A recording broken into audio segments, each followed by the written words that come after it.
Good morning बच्चों। आज 9वीं कक्षा पाठ 6 कक्षा 9 भाषा जाए तो संस्कृति जाए विषय गुजराती में पाठ 6 है। भाषा जाए तो संस्कृति जाए, ये पाठ पढ़ाने के लिए जा रही हूँ। भाषा जाए तो संस्कृति जाए मतलब अपनी जो भाषा है, कोई भी राज्य में रहते होंगे, कोई भी जगह रहते होंगे, तो गुजरात में रहने वाले लोग कोई भी जगह, कोई भी राज्य में जाओ, कोई भी देश में जाओ, तो वो अपनी संस्कृति, अपनी भाषा को अच्छी तरह से संभालते हैं। तो भाषा जाए तो संस्कृति है। जो भाषा चली जाएगी तो हमारे गुजरात की जो संस्कृति है वो भी चली जाएगी। तो भाषा जाए तो संस्कृति जाए। पाठ का लेखक का नाम क्या है? Father wireless. फादर वालेस का जन्म 4/11/1925। बच्चों, फादर वालेस का जन्म कब हुआ था? 4/11/1925 में। તેમનું પૂરું નામ कार्लोस जी वालेस। उसका पूरा नाम क्या है? कार्लोस जी वालेस था। તેમનો જન્મ लाग्रोना स्पेन में थयो हतो। उसका फादर वालेस का जन्म लाग्रो के स्पेन में हुआ था। अमदावादनी सेंट जेवियर्स कॉलेज में गणितना अध्यापक तरीकेनी कामगीरी करी हती। अहमदाबाद के सेंट जेवियर्स कॉलेज में गणित का अध्यापक के रूप में उसने काम किया था। सदाचार, व्यक्तित्व घड़तर, जीवन दर्शन, कॉलेज जीवन, चारित्र यज्ञ, संस्कारतीत, लग्न सागर, गांधीजी અને નવી પેઢી, ધર્મમંગલ, સંસાર સાધના વગેરે તેમના મહત્વના નિબંધ સંગ્રહો છે। उसने सदाचार, व्यक्तित्व घड़तर, जीवन दर्शन, कॉलेज जीवन, चारित्र यज्ञ, संस्कारतीत, लग्न सागर, गांधीजी અને नवी पेढ़ी, धर्ममंगल, संसार साधना वगैरह तेमना महत्वना निबंध संग्रह है। ये सभी उसका महत्व का निबंध संग्रह है। तेमना गुजराती में सादगी की शोभा है। उसकी गुजराती में सादगी की शोभा है।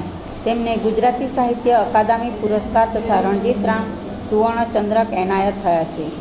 उसने गुजराती साहित्य अकादमी पुरस्कार और रणजीत राम सुवर्ण चंद्रक दिया गया है। काका साहेब कालेलकर नी जेम जेने सवाया गुजराती कही शकाय, काका साहेब कालेलकर जैसे उसको सवाया गुजराती कह सकते हैं, ऐसे फादर वालेस आ निबंध में गुजराती भाषा ये निबंध में गुजराती भाषा का वाजबी महत्व स्थापे छे। अच्छी तरह से महत्व का स्थान देते हैं। જ્યારે कोई भाषा लुप्त थाय छे त्यारे, जब कोई भाषा लुप्त मतलब डूब जाती है, ख़त्म हो जाती है, तब एनी साथे ते भाषा बोलनार समाज में उसके साथ वो भाषा बोलने वाले समाज की संस्कृति पर नष्ट थाय छे, संस्कृति भी नष्ट हो जाती है। ये बात आ निबंध में दर्शावाई छे। यही बात यही निबंध में बताई गई। परदेश में रहनारा गुजराती लोगों बाळकोने हवे परदेश में रहने वाले गुजराती लोगों के बच्चे को अभी तेमना पप्पा गुजराती बोले कि मम्मी भारतीय साड़ी पहरे ते गमतुं नथी।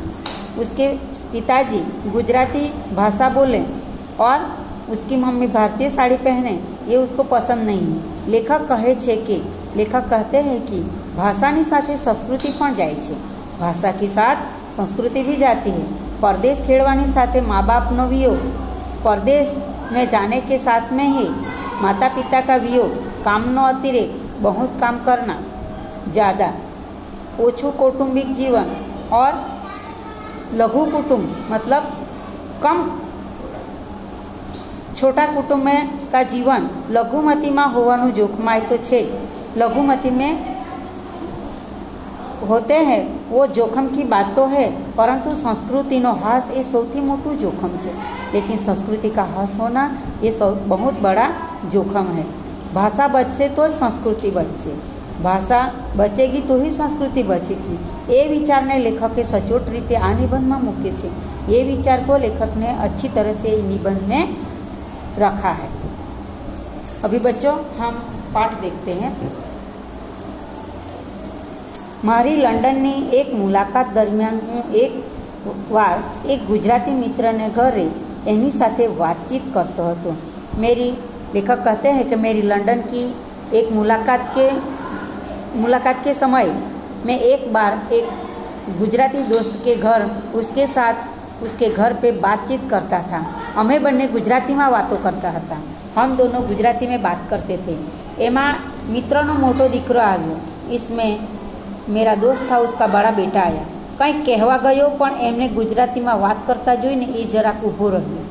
कुछ कहने के लिए गया, लेकिन हम दोनों को गुजराती में बात करते हुए देखकर वो जो थोड़ी देर खड़ा रहा। मैं मुँह ऊपर अणगमो बताव्यो और मुँह के ऊपर उसके अणगमा का भाव लाया, मतलब उसको पसंद नहीं है बोलते हैं गुजराती भाषा, ऐसा दिखावा दिखाया। પછી મારી હાજરીમાં જ પોતાના બાપને અંગ્રેજીમાં કહ્યું। बाद में मेरी ही हाजरी में ही उसका पिताजी को अंग्रेजी में कहा, फादરની સાથે શું કામ ગુજરાતી બોલો છો? पापा के साथ आप क्यों गुजराती में बोलते हो? એમને અંગ્રેજી આવડે છે, उसको तो अंग्रेजी आती है। અને ગુસ્સાથી પીઠ ફેરવીને ત્યાંથી ચાલી ગયો और गुस्से से वो पीठ घुमाकर वो वहाँ से चला गया। बीजा घરમાં અમે બધા બહાર જવા માટે તૈયાર થતા હતા। दूसरे घर में हम सभी बाहर जाने के लिए तैयार हो रहे थे। क्या फरवा जवानो कार्यक्रम હતો, कोई जगह पे घूमने जाने का कार्यक्रम था। एमनी मम्मी आई, एने एक सुंदर साड़ी पहनी। उसकी मम्मी आई और उसने एक बहुत सुंदर साड़ी पहनी थी। मोटा छोकरो एनी पासे गयो, बड़ा लड़का उसके पास गया અને લાડ અને ફરિયાદના મિશ્ર અવાજે બોલ્યો और प्यार से और फरियाद का मिश्र भाव से उसने कहा, मम्मी साड़ी न पहरे तो न चाले, मम्मी साड़ी नहीं पहनेंगे तो नहीं चलेगा। तू साड़ी पहरे ये मैंने बिल्कुल गमतू नहीं। तू साड़ी पहनती है वो मुझे थोड़ा भी पसंद नहीं है। जरा ड्रेस बदली आओ ने, आप थोड़ा चेंज करके आओ, ड्रेस पहन के आओ। मम्मीए એને પંપાડ્યો અને મારી तरफ दुखद नजरे જોઈ। मम्मी ने उसको पीठ पे हाथ से रखा और घुमाया और मेरी तरफ दुखी होकर दुखी नज़र से देखा। साड़ी तो नहीं बदला। तीजा एक घर में बहनों मिलन હતું। तीसरे एक घर में वो औरतों का मिलन था। एनी शुरुआत प्रार्थना थी करवानी थी। उसकी शुरुआत प्रार्थना से करने की थी। मैं सूचव्યું હતું कि मैंने सूचन किया था कि असत्यो माहे थी प्रार्थना सौवे बोलिए। असत्यो माहे से प्रार्थना सब बोलेंगे, पर युवान लोगों में कोई नहीं प्रार्थना मोड़े न थी। लेकिन वहाँ जितना भी युवान लोग बैठे थे, इसको किसी को भी प्रार्थना याद नहीं थी। संकोच तो न હતો, संकोच भी न था, પણ આવડતી જ ન હતી, लेकिन आती ही नहीं थी। પછી बोले सी रीते तो बाद में बोलेंगे कैसे?